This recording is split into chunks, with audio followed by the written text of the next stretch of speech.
Okey diyoruz, en son ne oldu? Bunlar bu kaldıkları mekandan çıktılar ve tekrar yolculuğa çıktılar. Hemen geliyorum. Bu sefer aradan 5 günün de geçmesiyle birlikte Kvot böyle her birinin kendi huylarını, soylarını demez, huylarını ayırt edebilmeye başladığını fark etti. İşte böyle Dedan yatmadan önce iyice bir çukur yapıyor. Hespe işte kimse dinlemiyor diye düşünürken ıslık çalıyor kendi kendine. Tempi böyle günde 2 kere dans ediyor gibi bir şey yapıyor. Yani Hespe dans diye onu alay ediyordu ama öte yandan Kvothe fark ediyor ki Tempi'yi gayet çevik bir insan haline getiriyor. Yaptığı hareketler artık her neyse. Onun dışında Martin'in de evet, adını doğru söylüyorum.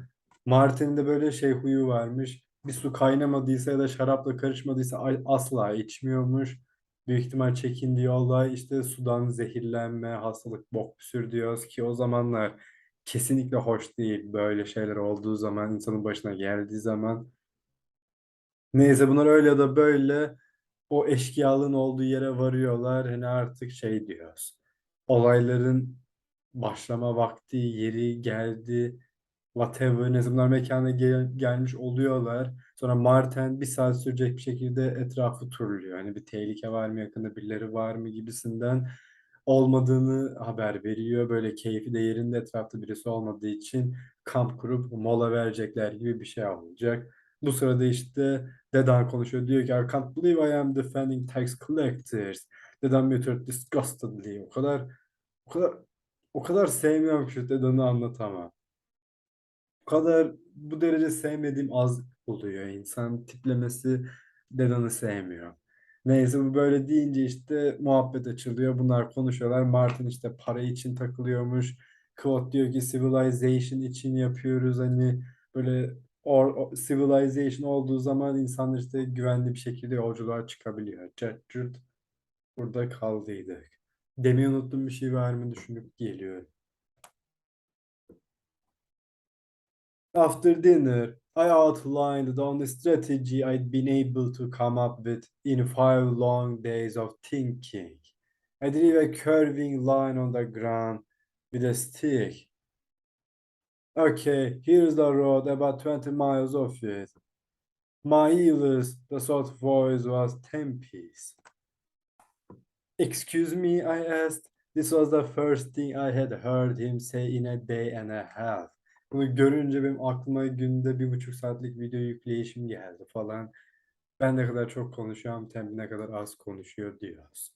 Meals. His accent was so thick around unfamiliar word that it took me a second to understand. He was saying miles. Miles, more or less. Miles, I said distinctly. I pointed in the direction of the road and held up one finger. From here to the road is 1 mile. Today we walked 15 miles. He nodded once. I turned back to my drawing. It's safe to assume the bandits are within 10 miles of the road. I drew a box around my crude sketch of the road that gives us 400 square miles of forest to search. There was a moment of silence as everyone absorbed that piece of information. Finally, Tempe spoke. That is large. I nodded seriously. It would take us months to search that much territory, but we shouldn't have to. I added a couple more lines to my drawing. Every day Martin will scoot ahead for us. I looked up to him. How much ground can you safely cover in a day? He thought for a second, looking around at the trees surrounding us. This forest, with this much underscrub, about a square mile. How many if you're being careful? He smiled. I'm always careful. I nodded and drew a line parallel to the road. Martin will scoot a strip about a half-mile wide, about a mile back from the road. He'll keep an eye out for their camp or their sentries, so the rest of us don't stumble into them accidentally. Hespe shook her head. That's not good. They won't be that close to the road. If they're looking to stay hid, they'll be farther back, at least 2 or 3 miles. Dad nodded, and make sure I was at least 4 miles from the road before I hunkered down and made a habit of killing folk. I think so too, I agreed, but they have to make their way to the road sooner or later. They have to post lookouts and travel back and forth for ambushes. They need to reprovision themselves. Since they've been here several months, odds are they've worn some sort of trail. I added a little detail to my dirt map with my stick. After Martin has scooted, two of us will go in and make a careful search behind him. We'll cover a thin strip of forest, searching it for any sign of their trail. The other two will keep an eye on the camp. We can cover about 2 miles a day. We start on the north side of the road and search from west to east. If we don't find a trail, we'll cross to the south side of the road and work our way back from east to west. I finished drawing in the dirt and stood back. We'll find their trail in a span of days, maybe two depending on our luck. I leaned back and drove my stick into the ground. And I stared bleakly at the rough map. We'll need more supplies, I know that. We move camp every fifth day. Two of us will walk back to Croissant to get supplies. The other two will move the camp. Martin will rest.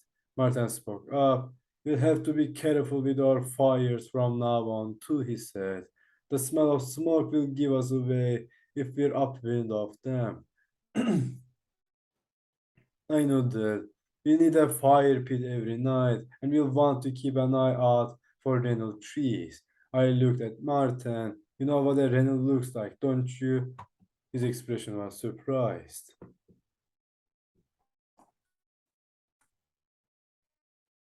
Hesper looked back and forth between us. What's Reynolds? She asked. It's a tree, Martin said.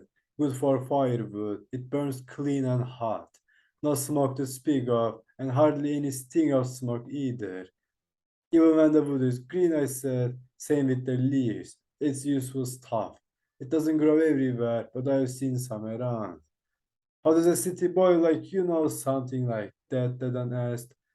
Knowing things is what I do, I said seriously. And what in the world makes you think I grew up in a city? Then I shrugged, looking away. That should be the only wood we burn from here on out, I said. If it's in short supply, we'll save it for a cook fire. If we don't have any, we'll have to eat cold. So keep an eye out. Everyone nodded. They'll be slightly later than the rest. Lastly, we'd better have our stories straight in case they stumble onto us while we're looking for them. I pointed to Martin. What are you going to say if someone catches you while you're out scooting? He looked surprised, but hardly hesitated in his response. I'm a poacher. He pointed to his unstrung bow leaning against a tree. It won't be far from the truth. And you're from? There was a flicker of hesitation, crossing just a day west of here. And your name is Miris, he said awkwardly. Dedan laughed. I cracked a smile. Don't lie about your name. It's hard to do convincingly. If they catch you and let you go, fine. Just don't lead them back to our camp. If they want to take you back with them, make the best of it. Pretend you'd like to join up. Pretend you'd like to join up. Don't try to run. Martin looked uneasy. I just stay with them. I know that. They expect you to run on the first night if they think you're stupid. If they think you're clever, they expect you to run on the second night. But by the third night, they should trust you a bit. Wait until midnight, then start some sort of disturbance. Light a couple of tents on fire or something. You'll be waiting for the confusion and take them apart from the outside. I looked around at the other three. The plan is the same for any of you. Wait until the third night. How will you find their camp? Merton asked, a thin layer of sweat on his forehead. I didn't blame him. This was a dangerous game we were playing. If they catch me, I won't be there to help track you down. I won't be finding them, I said. I'll be finding you. I can't find any of you in the forest. I looked around the fire, expecting at least a grumble from Dedan, but none of them seemed to doubt my arcane abilities. Idly, I wondered how much they thought I was capable of. The truth was I surreptitiously collected a hair from each of them in the last few days, so I could create a makeshift dosing pendulum for anyone in the group in less than a minute. Given vintage superstition, I doubted they'd be happy knowing the specific details. What should our stories be? Hesper tapped Dedan on the chest with the back of her hand. Her knuckles making a hollow noise on his hard leather vest. Do you think you could convince them you were disgruntled caravan guards who had decided to turn bandit? Dedan snorted. Hell, I thought about it once or twice. At a look from Hesper, he snorted. Don't tell me you haven't done the same. Span after span of walking in the rain, eating beans, sleeping on the ground, all for a penny a day, he shrugged, got teeth. I'm surprised half of us don't take to the trees. I smiled, you'll do just fine. What about him? Hesper jerked her thumb at Tempe. Nobody's going to believe he's gone wild. I then make 10 times what we do for a day's work. 20 times that I grumbled. I'd been thinking the same thing. Tempe, what will you do if you are found by the bandits? Tempe fidget. Nasıl okunuyor bu? Şuna bir bakalım.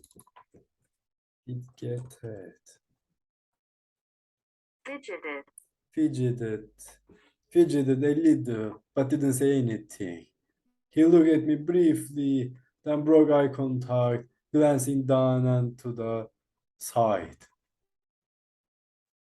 I couldn't tell if he was thinking or merely confused. If it weren't for his Adam rest, he wouldn't look like anything special, Martin said. Even the shirt doesn't look like much.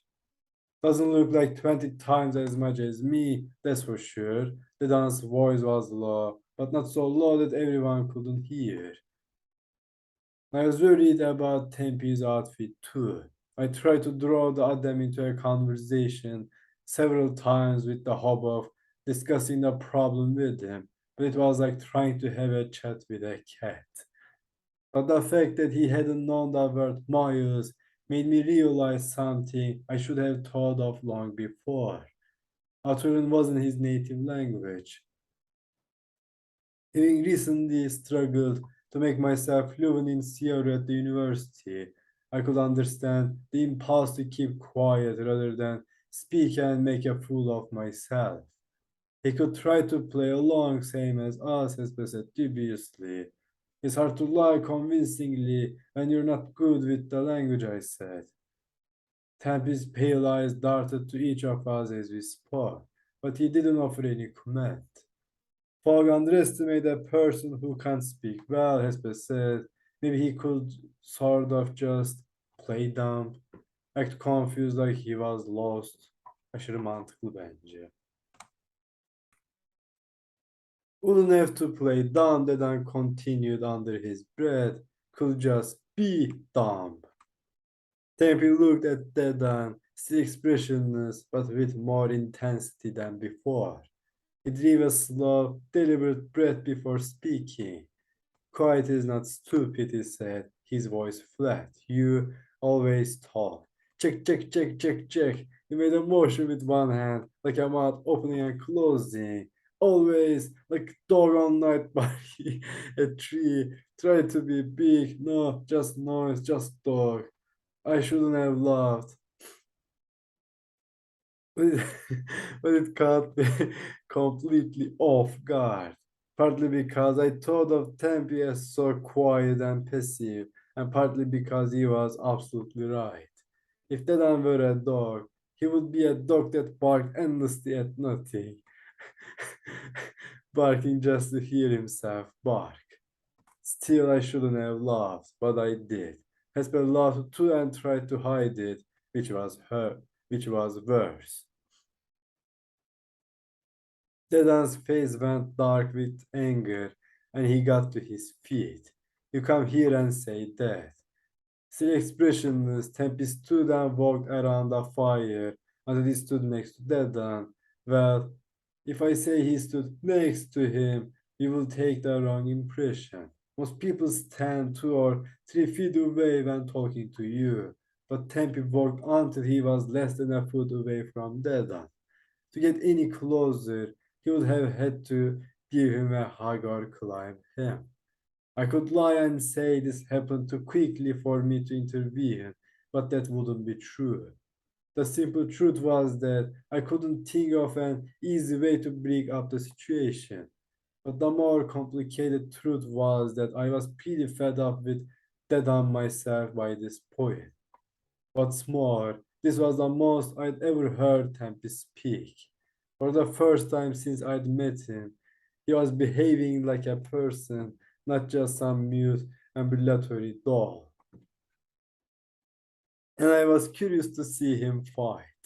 I'd heard a lot about the legendary Adam Provis, and I was hoping to see it thump some of the sullen muter out of Dedan's thick head. Dedan karakteri bir şekilde o kadar gerçekçi ki aşırı cidden komik buldum. Madem ki o muhabbeti Tempi de öyle. Hani böyle hiç çaktırmadan çok etkili karakterler yaratma olayı var sanırım. Patrick Rothfuss, özellikle bu Dedan'la Tempi aşırı iyiler yani şu an. Tempi walked up to Dedan, standing close enough to put his arms around him. Dedan stood a full head taller, broader across the shoulders and thicker in the chest. Tempe looked up at him without a trace of anything you might expect to see on his face. No bravado, no mocking smile, nothing. Just dog, Tempe said softly, with no particular inflection. Big noise, dog. He lifted up his hand and made a mouth of it again. Check, check, check. Then lifted a hand and shot hard against Tempe's chest. I'd seen this sort of thing countless times in the taverns near the university. It was a sort of show that sends a man staggering backward, off balance and prone to stagger and trip.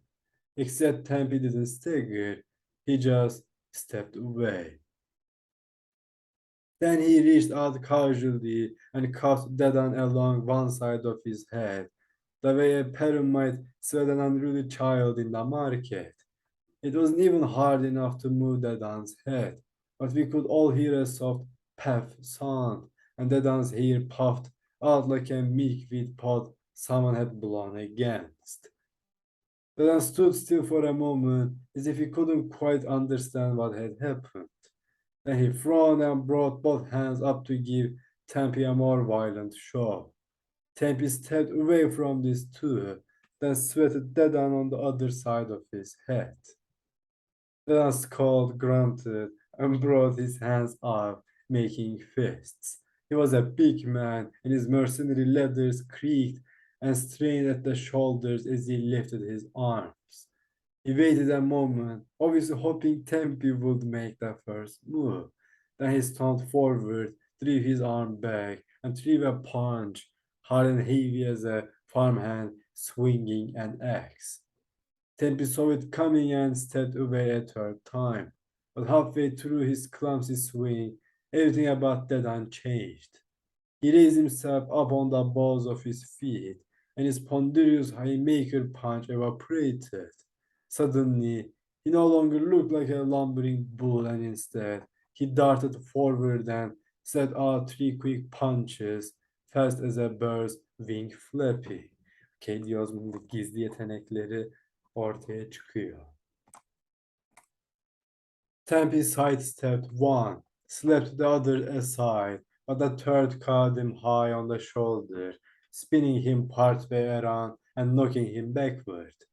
He took 2 quick steps out of Dedan's reach, regained his balance, and shook himself slightly. Then he laughed high and delighted. The sun softened the expression on Dadan's face, and he grinned in return, though he didn't lower his hands or move off the balls of his feet.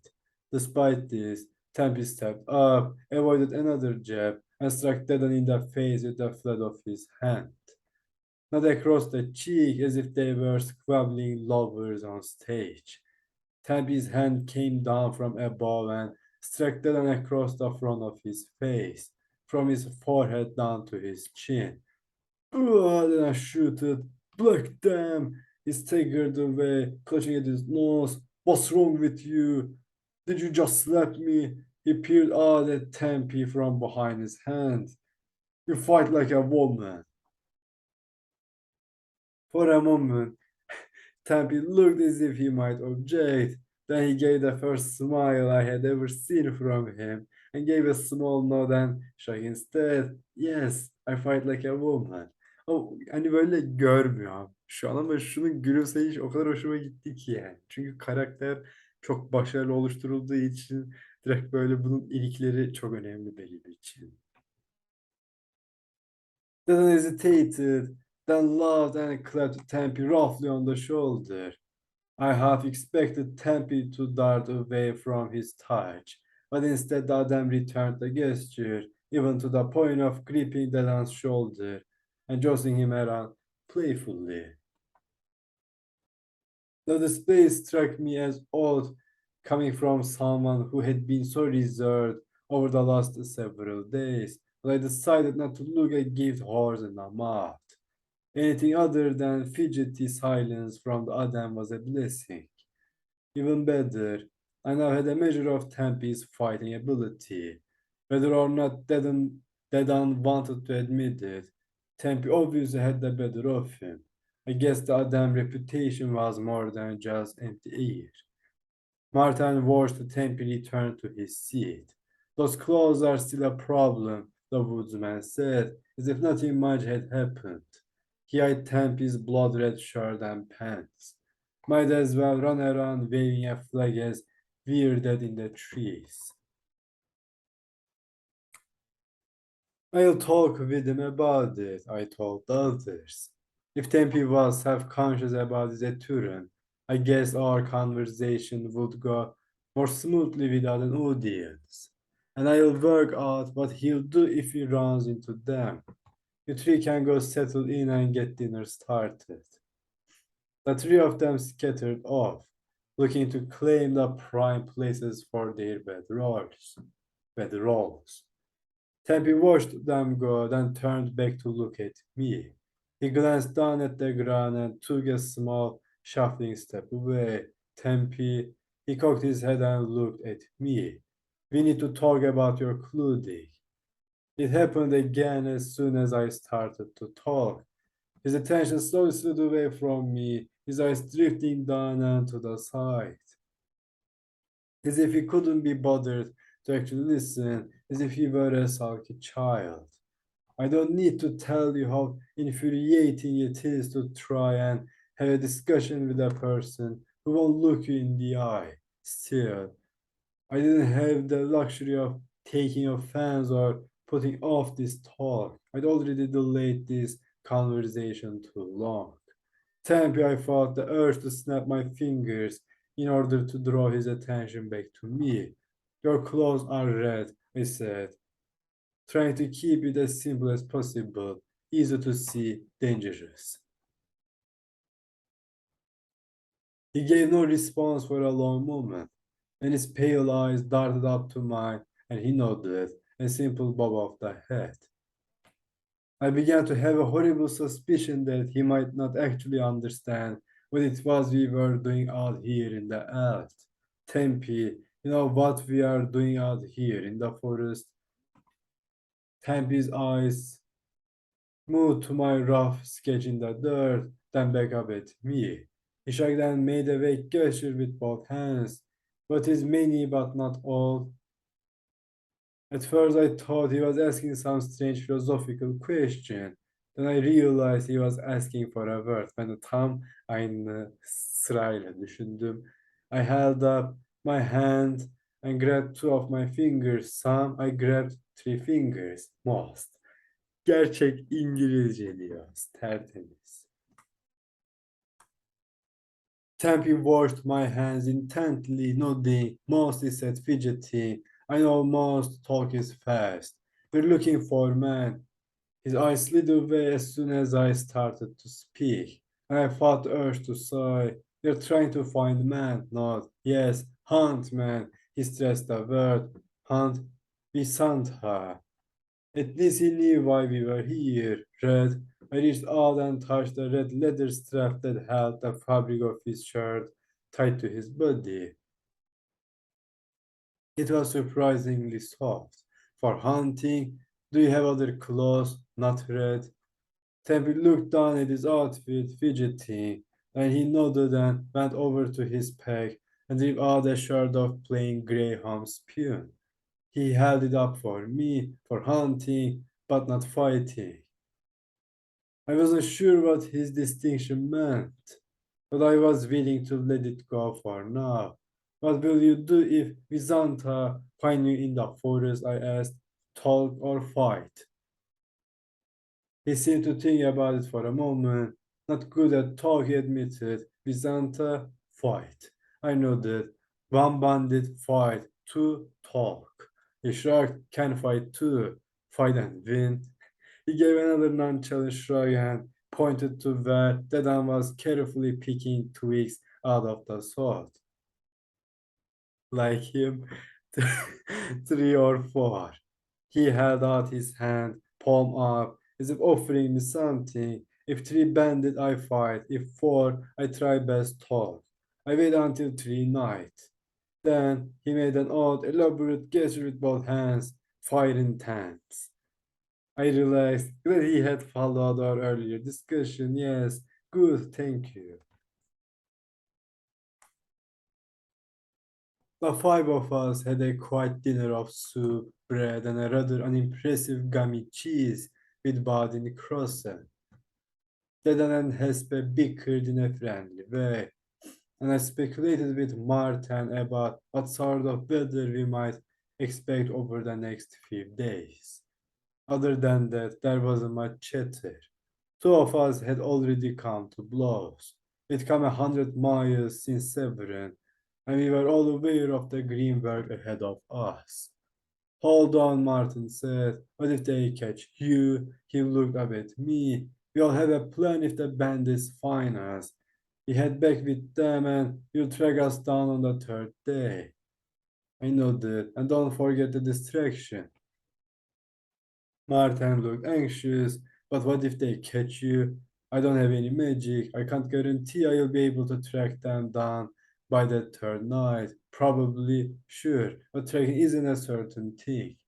I'm just a harmless musician, I reassured him. I got in some trouble with the Baronet Van Bryce's niece and thought it would be best if I legged it into the forest for a while. I grinned.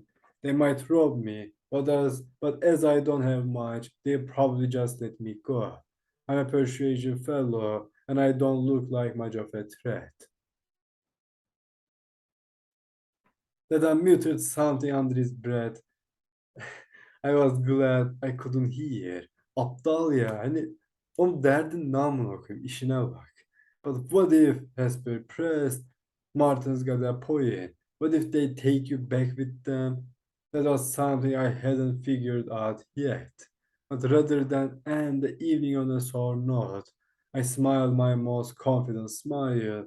If they take me back to their camp, I should be able to kill them off myself without much trouble. I shrugged with exaggerated nonchalance. I meet you back at camp after the job is done. I thumped the ground beside me, grinning. I had intended it as a joke. Sure, Martin at least would chuckle at my flippant response. But I'd underestimated how deep Vintic superstition tends to run, and my command was met with an uncomfortable silence. There was little conversation after that. We drew lots for the watch, dosed the fire, and one by one We drifted off to sleep. Okay. Chapter 79. Science. Kapatmadan önce diyecek bir şey var mı? Düşünüp geliyorum. Nope. Hadi görüşürüz.